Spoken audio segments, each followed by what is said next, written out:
Kaya dapat nakaplano kami, dapat we act with, as a team, and we're able to not only respond, but to take initiatives to the people tungkol sa dapat mangyari sa ating lipunan. Kaya I don't want to be just a reactionary office. I want it to be a proactive office. That's why this planning session is important. Sir, what type of targets are you talking about? Are we seeing yung dami ng mga kasong aakyat, makukonvict? Paano po ba natin nakikita yung targets na ito? Yeah, sa simula yan, dadami yan. Pero pagka nagkaroon na tayo ng epekto sa consciousness ng mga government officials saka yung mga private sector na nang-corrupt, nakasama sa corruption, sana maging deterrent ito. Sana matuto ang tao ng leksyon na yung gumawa ng mali ay na may kaukulang parusa. Ano yan eh, there'll be no deterrent kung number one, hindi mo mahuhuli o kaya hindi mo kakasuhan, at kung kinasuhan mo, kung di mo makukonvict. Gusto ko through and through. Ganun ang sa atin. Para, kasi fear, ano pa rin eh. It's so sad to say it, but sometimes fear is the only thing that will stop people from doing what should not be done. Sir, with the ongoing po na flood control scandal, gaano po ka-importante yung setting of targets and rules? Ano kasi yan eh, we have to be very thorough in our work, and we can only rely on our evidence, and the evidence will take us to victory in many cases. That's why we have to work together. Yun ang problema dito eh. People think it's so simple. Ikulong na yan, o kaya parusahan na yan. Pero hindi. Ang command sa amin ng batas, ilatag mo yung ebidensya, kukonvict ng korte yan. Kaya kailangan talaga maging one team kami kasi marami nga kaming kalaban eh. Kailangan nagtutulungan ng lahat. Tsaka dapat napupunuan namin yung mga gap para hindi na ito maging gap sa aming sistema. Sir, on the flood control scandal, sir, meron po ba tayong updates? Are we seeing filings this week, next week, soon? Ano po ba yung... Ito na lang ang sasabihin ko, no? Ongoing lahat ng investigation sa Office of the Ombudsman, marami yan, at tuloy-tuloy rin ang pakipag-ugnay namin sa DOJ na tuloy-tuloy rin iniimbestigahan ng lahat. Siyempre, ang DOJ, binigyan natin ng ano yan eh, we delegated to them some of the work. And basta't makikita nyo na lang yan. Ayoko na magsalita kung sino. Basta pag final, sa kanya ko tanungin. Malapit na po ba, sir? Hindi nga, basta hintayin nyo na lang. Basta final, tanungin nyo na lang ako. Kasi ayoko na magbigay ng kahit oras, araw, linggo, wala na tayo nun. Pag final na, tanungin nyo ako. At sir, wala na rin po masyadong pangalan. Hindi muna, pag final na. Pag final na. Sir, Yung pangalan, pwedeng pag-usapan yan, paminsan-minsan, pero hindi pag hilaw na hilaw ang kaso. Dapat kung may kaso na, saan na pag-usapan? Sir, ini-insist po nung Revilla Camp na yung kinakasyon nila yung resolution ng Ombudsman charging him of malversation and draft. Nakafile na po ito. Inapil nila yung Sandigan Bayan resolution denying yung investigation sa Ombudsman. Ang ini-insist po nila ay yung pinasagot nyo lang daw po sila on draft charges. Hindi daw po kayo nagpasagot sa kanila ng malversation, kaya they were caught off guard daw po, kaya hindi daw po sumunod sa due process ng Ombudsman. How do you respond? I won't respond. No response. You don't agree with them, sir? No, I do not want to respond to that. It's their lawyer's job to do what they're doing, and it's our job to do what we're doing. Simple as that. Sir, may nag-resign lang din po kasi si CIS Party List Representative Ed Yap. Napangalanan niyo po kasi siya before about dun sa Silver Wolves. Would you have any information kung nag-resign ba siya dahil nasa company papers ba siya ng Silver Wolves? I don't know what advice he got, pero it doesn't change anything. He will still be charged as somebody from government who violated the law. Ganun pa rin yun. Sir, kamusta po yung pakikipag-ugnayan niyo sa lower house po with regards to sa SALN? And yun, mas I will know the results by the end of this week or baka next week na. Pero marami nang nagparinig na magko-complain daw sila. kasama po dito yung mga personalities and names po na naugnay sa platform. Hindi naman sila yung hinihinga namin dito, yung Secretary General's Office. Sila kasi ang nagdidispatcha ng mga SALN. And some people in the leadership of the House have already told us that they will comply. Sir, yesterday, tama po ba nakipag-meeting daw po ang Ombudsman with the Senate Blue Ribbon Committee or sa Senate caucus regarding po dun sa Blue Ribbon We were represented. I was on the way here already.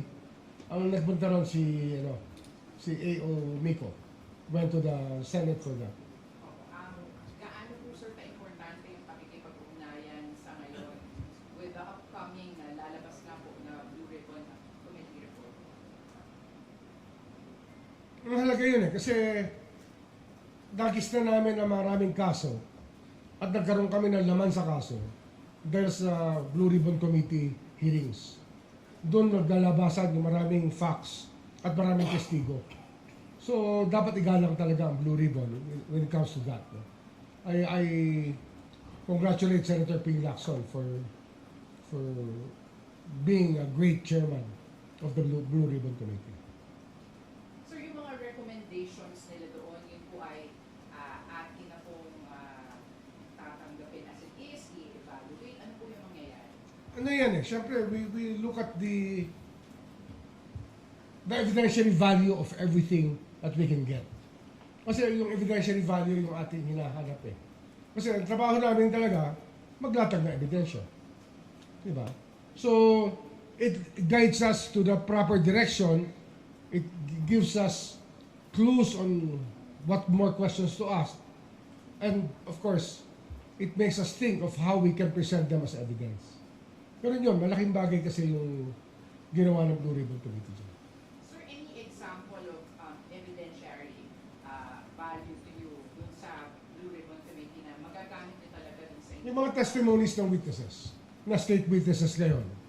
Although ang sinasabi ko sa team ng Ombudsman, pag hindi forthcoming ang testigo, we will not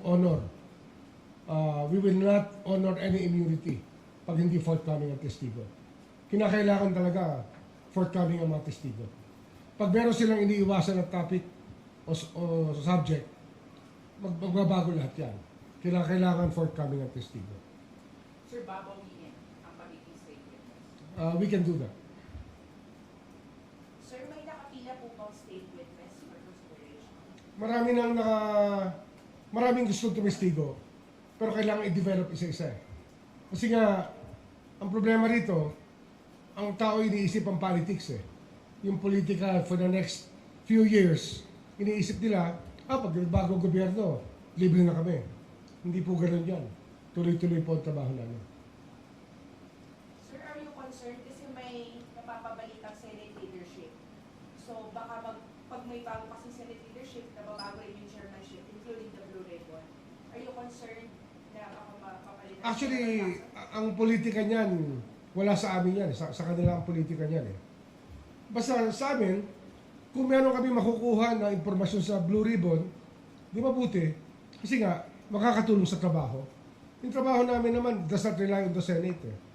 Nakagkataon lang na maganda yung mga sinimulan ng Blue Ribbon Committee under the leadership of Senator Ping Lacson.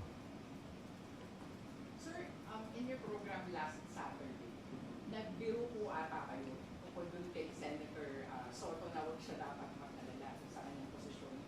At meron mga nag-aantay daw kung mag-aresto.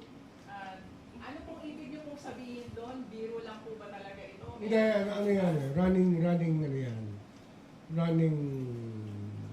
parang joke yan, pero hindi talaga siya joke. Siyempre, pag may warrant of arrest, aarestuhin. Tsaka meron kami arresting teams. Totoo naman yun. Sir, ang arresting teams na ito ay para po Sa mga dapat arrestin. sa Pilipinas po na mga kaso. Sa mga dapat arrestin. Kasi sa legal system natin. Within our legal system. Oh, okay na? Sir, the ICI submitted its final report to the President ko last week, sir. This is subject for approval kung ano yung magiging fate ng ICI. Maybe know po ano yung latest recommendations nila sa Ombudsman. May mga pinarekomendahan ba silang masumang mga personal? Hindi ako sigurado. They just have some recommendations. Yeah, paros pareho lang sa dati. Ah. Sir, sorry po, maybe just get your reaction. This just in lang na yung draft Blue Ribbon report on Patriotic scandal was revised to recommend investigation and not charges versus senators. How do you respond? That's politics. Sir, what do you mean politics? It's politics. Ano na yan eh? What is acceptable to all or to most is the most important thing. Kasi nga, nagkakapersonalan, siyempre may mga kaibigan niya sa loob na pipirma, huwag lang nalagay yung pangalan. Ganun yan. May negotiation yan. May compromise yan. Pero, at least, yung pagkapangalan sa kanila, tsaka yung records intact. Ang mahalaga dyan, yung records sa Blue Ribbon Committee, tsaka lahat ng testimonies niya. Yun ang mahalaga. Yung report niya kasi, anticlimactic yan eh. Kung ano ang alam natin, yun na yun eh. Diba? Sir, itatalaga niyo rin po ba ulit ang Department of Justice once na nag-recommend po sa Senate to Review Committee to file charges po? What To conduct preliminary investigation, sir. Oh. Ang Department of Justice. Hindi, ano namin, we will delegate a lot of work to the DOJ. And while we're trying to get our legal team stronger and stronger, we will have to rely on the DOJ also. Kasi sila, running team na yan. And I know them personally. I've worked with them for more than 3 years. So, talagang malaki ang kumpiyansa ko sa DOJ. And ngayon, we're still trying to build our teams up para mas maganda ang action dito sa trabaho namin dito. Sir? Sir Ardes po from One News. Last time kung nag-press con po kayo, you mentioned po that the Ombudsman is still studying the universe ng Cabral Files and other related Universe now. ng Cabral Files po. Oh. PWH planning. Maybe get an update po doon and then sunod na din po ko dun sa kung may cyber warrant na rin po for the devices po. Kasi yung Cabral Files, alam niyo, it's in a computer owned by the government. Diba? May tinurn over sa amin na files. Unfortunately, meron kaming hindi makita sa mga files. So, what we did was to go to the cloud. Kasi yung cloud kasi, ang subscriber dyan, government pa rin eh. So, kinuha namin ang record sa cloud. That's all I can say about it. Sir, ano po itong nawawalang record at gaano po ito? Yeah, inaayos pa nga namin yun kasi nga nagkaroon ng confusion. Pero we will tell you later on. We're still investigating everything. Sir? Pero sa cloud naman, mas kompleto eh. Hindi ako nag-worry doon. Sir, yung sa files po neto nung mga nakita doon sa files ni Yusek Cabral, kasi I saw na she's also supposedly part of the respondent doon sa Vladimir complaint na pinasa DOJ together with former DPWH Secretary Manuel Bonoan. So, if in any case, sir, gaano kahalaga yung makikita ng files dito? That will I cannot- indicate- I cannot give any evidentiary value to it. Because number one, authenticating it is a problem already. Basta yung sinasabi kanina ni Justice Loren, chain of evidence, custody. Yun ang problema dyan, chain of custody. Kaya, it can serve as a guide, whatever it is. But as source of evidence, we have to know. So we're very careful about it. Iniingatan namin talaga lahat ng hawakan namin. Meron kaming protocol na sinusunod para hindi masira yung aming evidentiary value ng kahit anong bagay. Sir, may update ka rin po ba dun sa pakikipag-ugnayan supposedly ng Camp Rizal nito? Yung lawyer po na kasi dinanay na may offer daw to Wala pa. May pasaring pa rin. Pero saan yun? Wala na akong kakwentuhan nun. Wala ngayon. Sa akin na lang yun. Kasi maraming gusto sumasol. Hirap. Sir, favorite question. May idadagdag ba ba? Well, marami. Basta ano to, tuloy-tuloy lang to. The next few months will be exciting. There'll be a lot of work done. Kaya nga ginawa namin to kasi nga we're preparing for the big push. We're gonna have a big push. Kasi nga nahihinog na yung mga kaso. So it's really more of us shoring up the evidence and making sure that we're able to present them properly. And we're conducting a lot of research, legal research, not only here but internationally, yung mga ibang cases abroad sa corruption. Because it's a worldwide phenomenon naman yung corruption.